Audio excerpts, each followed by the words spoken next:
Hey guys, welcome back.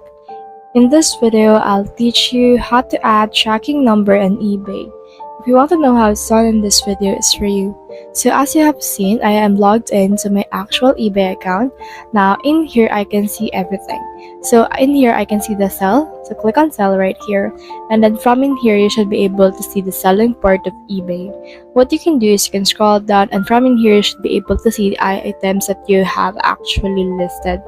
So this is the item that I have listed. So it may take some time to load, but once it's done, you should be able to see this.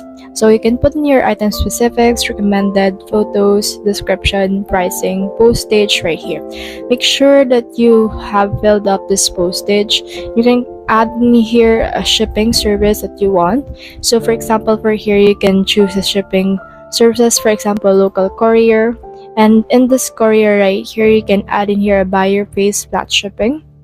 So depending on the courier that you have chosen, it will take them some tracking order for this. So once you have headed over and then selected a courier, this courier will provide them the tracking order for their specific order of your customer.